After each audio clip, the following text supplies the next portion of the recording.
पर साथियों आशा करते हैं कि आप सभी बहुत ही अच्छे होंगे और अपनी पढ़ाई बहुत अच्छे तरीके से कर रहे होंगे। दोस्तों आज की इस वीडियो में यहाँ पे 7.3 का चौथा नंबर क्वेश्चन पढ़ेंगे। हमारा 7.3 का चौथा नंबर क्वेश्चन है कि उस चतुर्भुज का क्षेत्रफल ज्ञात कीजिए जिसके शीर्ष इसी क्रम में -4, 2, -3, -5, -3, यहाँ पे -3 नहीं 3, -2 और 2 और 3 हो। तो हमको उस चतुर्भुज का क्षेत्रफल हमको ज्ञात करना है। ठीक है, चलिए आगे बढ़ते हैं और इस क्वेश्चन को हम लोग यहाँ पे सॉल्व करते हैं। तो मान लेते हैं ये हमारा कोई चतुर्भुज है। ठीक है, ये हमारा चतुर्भुज है, ये हमारा कोई ए है, ये बी सी डी हम लोग इसको मान लिए। ठीक है, और हमारे यहाँ पे कोई इसका विकर्ण हो जाएगा डी बी। ठीक है, तो इसीलिए मिला है कि जैसे कि देखिए हमारे इसमें चतुर्भुज का क्षेत्रफल ज्ञात करना है, तो इस त्रिभुज का क्षेत्रफल ज्ञात करेंगे और इस त्रिभुज का क्षेत्रफल ज्ञात करेंगे, दोनों को जोड़ देंगे तो हमारा पूरा का क्षेत्रफल यहाँ पे आ जाएगा। यहाँ पे जो हमारा चैप्टर है निर्देशांक ज्यामिति, इसमें कोई चतुर्भुज का क्षेत्रफल का कोई फॉर्मूला नहीं होता है। ठीक है, चलिए हम लोग यहाँ पे दोनों अलग अलग त्रिभुज का क्षेत्रफल हम लोग यहाँ पे निकालेंगे। ठीक है, तो यहाँ पे लिखेंगे माना कि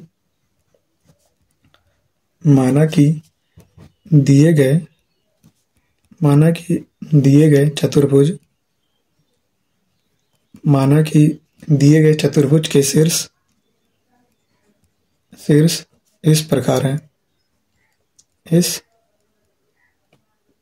हैं।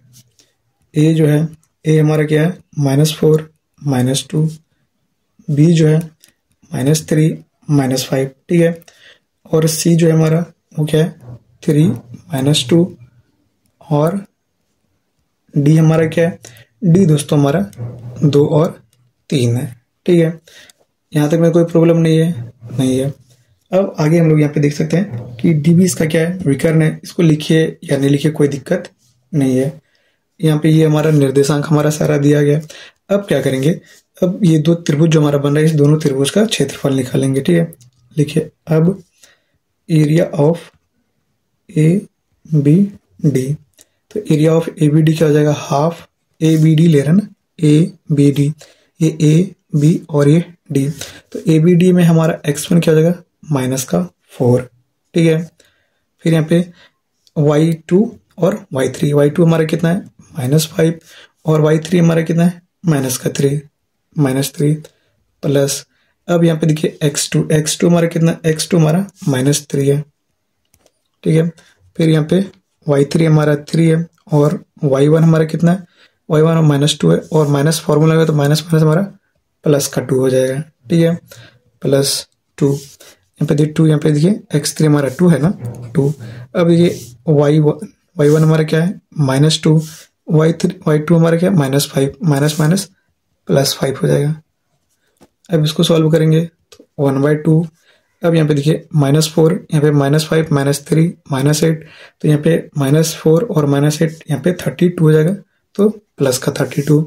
फिर यहाँ पे देखिए कितना हो गया, ये 3 2 5 और यहाँ पे -3, यहाँ पे 15, तो ये -15 हो गया। और ये -2 + 5 यहाँ पे 3 हो गया, 3 और 9 के 6। अब इसको सॉल्व करेंगे तो यहाँ पे देखिए यहाँ पे कितना हो गया 32 6 38, 38 में हमारा 15 जाएगा तो यहाँ पे 23/2 वर्ग इकाई हो गया ये। ठीक है, ये हमारा हो गया।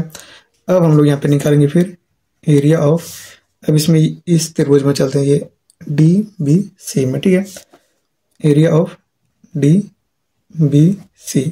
ठीक है, डी बी सी, तो डी बी सी, इसमें डी बी सी इस तरह से चलते हैं, तो इसमें जो हमारा x1 हो जाएगा। ठीक है, x1 यहाँ पे हम लोग पहले d माने ना, तो d में हमारा कितना है 2। ठीक है, b, अब b इसमें माने तो ये b का यहाँ पे y2 ये हो जाएगा ना, तो y2 हमारा कितना है, y2 हमारा -5 है। ठीक है, -5 है। और फिर यहाँ पे देखिए y3 हमारा -2 है। ठीक है, -2 +2 हो जाएगा। ठीक है, क्योंकि फॉर्मूला में माइनस में होता है। ठीक है, प्लस, अब यहाँ पे देखिए x2, b में क्या है हमारा, देखिए dbc माने ना, तो b में हमारा क्या है -3, ये -3 हो जाएगा। ठीक है, ये -3 हो गया और -3, अब y3, अब dbc में y3 क्या हो जाएगा, dbc में हमारा y3, ठीक है, dbc में जो y3 हो जाएगा वो -2 होगा, तो -2 और y1 तो हमारे इसमें क्या हो जाएगा 3 हो जाएगा। ठीक है, तो ये -3। प्लस अब यहाँ पे x3, तो सी में देख सकते हैं कि हमारा 3 आ गया, और फिर हमारा y1 हमारा कितना है, y1 हमारा 3 है, ठीक है, y1 3 है, और y2 हमारा ये -5, तो माइनस माइनस +5 हो जाएगा, ठीक है। आप लोग यहाँ पे कुछ भी मान सकते हैं कि डीबीसी एक अच्छे से रहता है ना तो थोड़ा ज़्यादा अच्छा रहता है।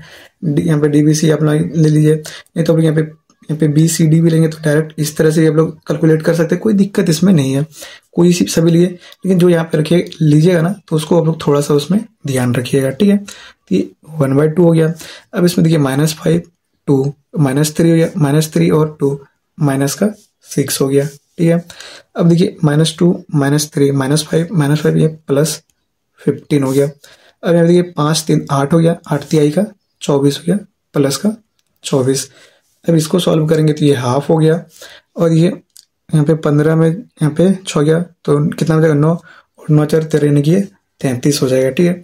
ये इंटू 33, तो ये हमारा हो जाएगा 33/2 वर्ग इकाई।